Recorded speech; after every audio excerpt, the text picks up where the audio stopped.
بسم الله الرحمن الرحيم.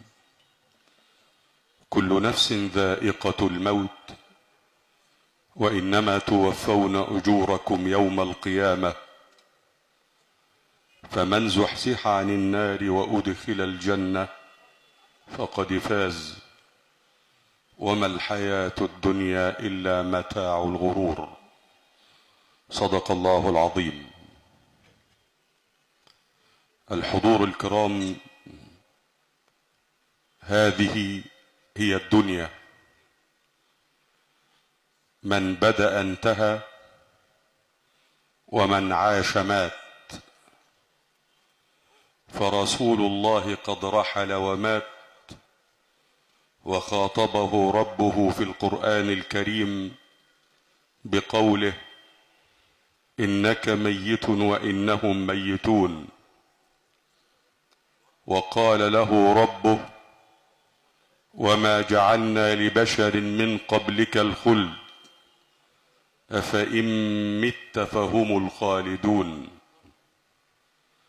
وسيدنا محمد أخبره ربه بميعاد وفاته قبل موته، وقال له: يا محمد، إذا نزلت عليك إذا جاء نصر الله والفتح فاعلم أنك قد اقترب أجلك. واستأذنه ملك الموت في قبض روحه. أما نحن ففقراء، يأتينا الموت دون مقدمات ودون إذن،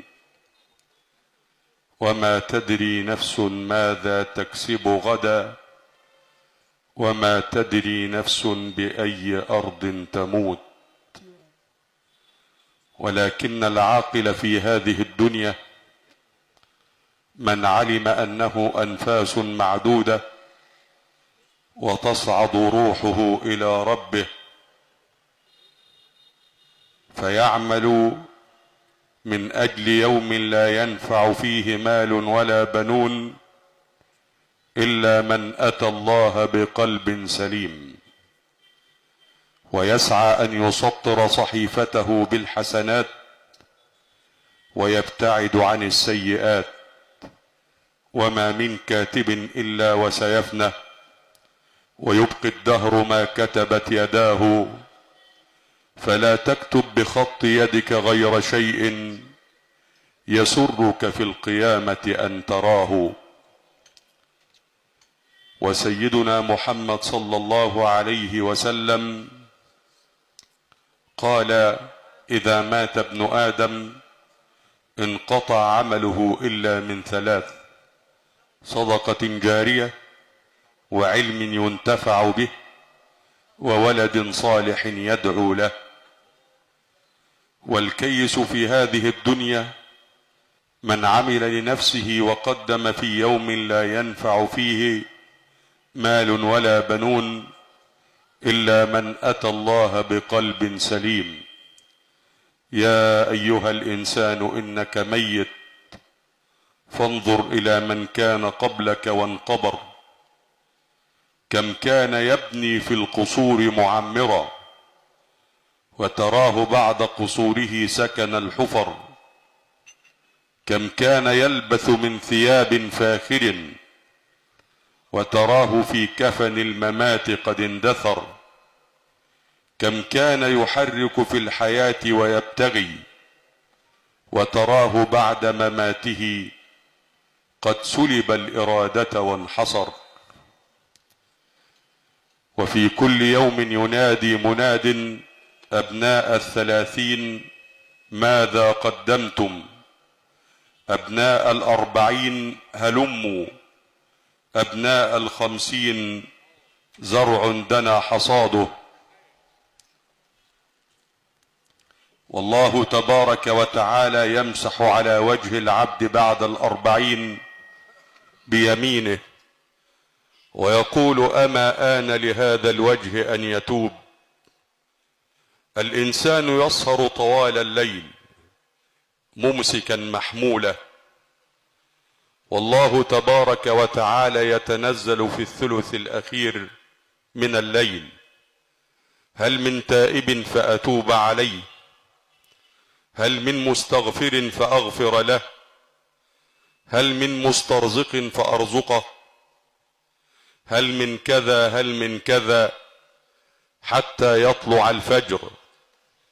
وما تذكر الإنسان أن يصلي ركعتين بالليل والناس نيام لظلمة القبر، بل أكثر من ذلك، ينام قبل أذان الفجر بدقائق رغم أنه سهر طوال الليل.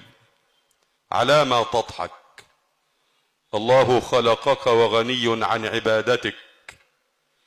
إذا أردت أن تكون غنيا تحصل الأموال في البنوك، كذلك إذا أردت أن تكون غنيا في قبرك فعليك أن تحصل الحسنات في صحيفتك، حتى إذا عرضت يوم العرض الأكبر وجدت هذه الحسنات.